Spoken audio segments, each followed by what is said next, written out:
Holy moly, this high.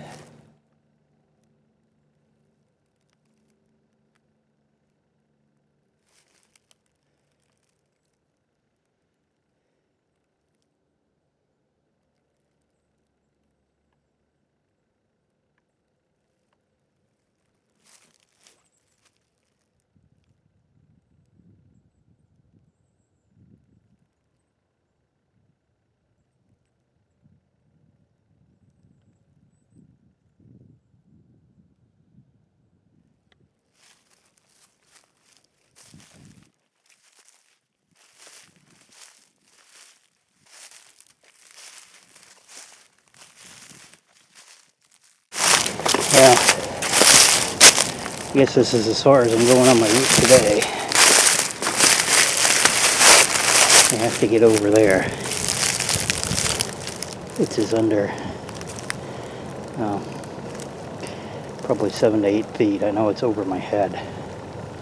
Because when the river is all the way down and this is drained, I can actually walk and have plenty of room over those two trees right here that are kind of bowed down. So this is as far as I'm going, I guess. At least to where I was going to go.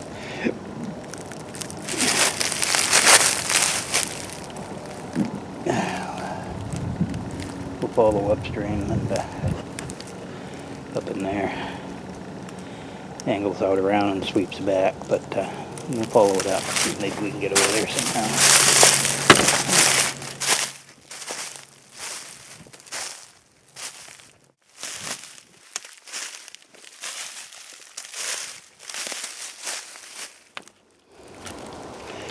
Yeah, it's pretty well flooded.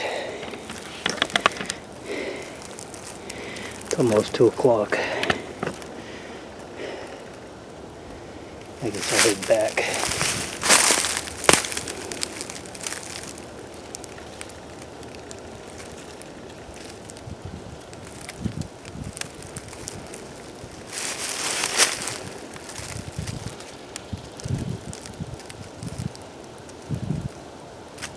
The force of the river rising, flooding against the force of the brook coming down to the river.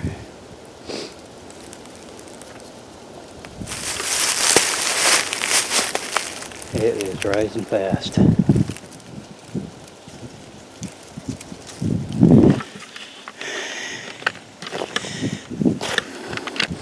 Well, that said, well, the river is getting really deep.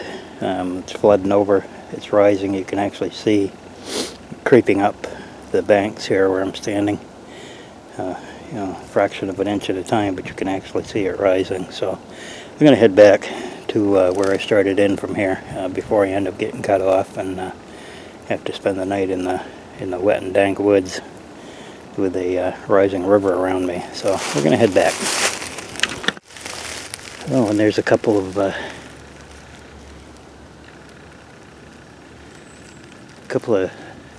different bends that weren't there either. Yeah, I would have noticed that because that right there is the trail that I was on.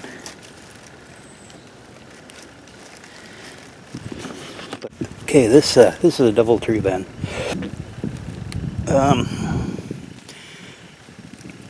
It's pretty. Some of it's pretty old wood, so I'd say it's been here for quite a while. But it's still pretty interesting, especially in light of the fact that it's right next to a trail.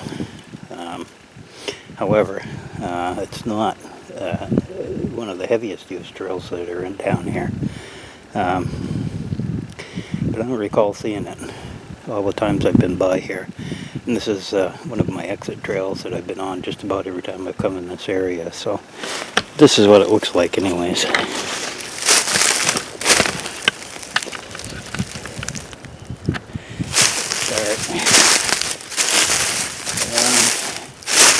Right there. The other one is part of that cluster right in there. And we go up.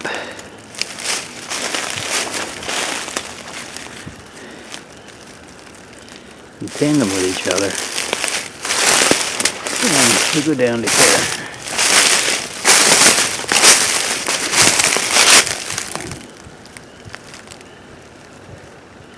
This is a newer branch. The old one is probably here. That one there, that's pretty much dead. That's nice and dry. That hasn't been alive for quite a while.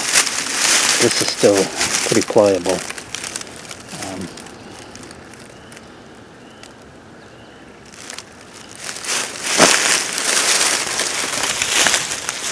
This here is actually driven into the ground there.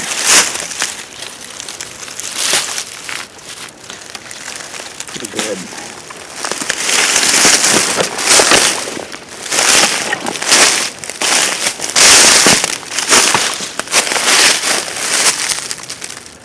So I'm surprised I never noticed that before. This is an interesting piece here.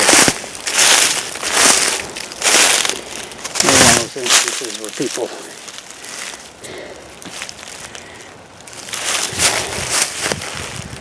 like to claim as a Bigfoot sign. It came from way up there somewhere. It's one of those branches is broken off. Now landed here. Sorry about that. But you can see this upside down. And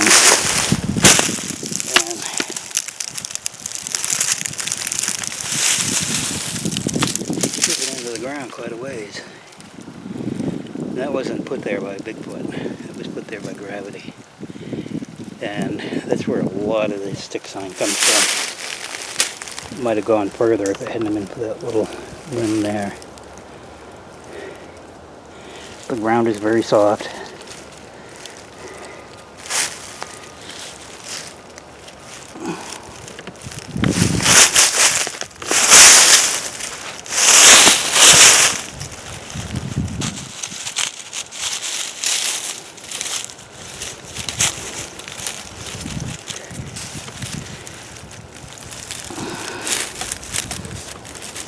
Just a matter of gravity. That's all it is. Nothing mystical about it.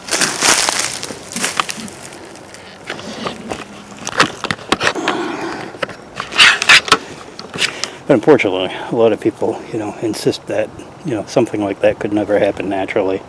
That it's Bigfoot sign, and you can't argue the point. Fact of the matter is this not true. Most of the sticks that we find driven into the ground are caused purely by natural means. It doesn't mean they all are. It just means that the vast majority of them are, because it is something that can happen. It does happen with quite regularity in the forest. We just don't see it because we're not looking at every single inch of the forest every day, so we miss things like that. And when we do come across them, our zeal to find proof of the existence of Bigfoot forces us to accept that as a valid Bigfoot sign, when the reality is it's just a natural occurrence.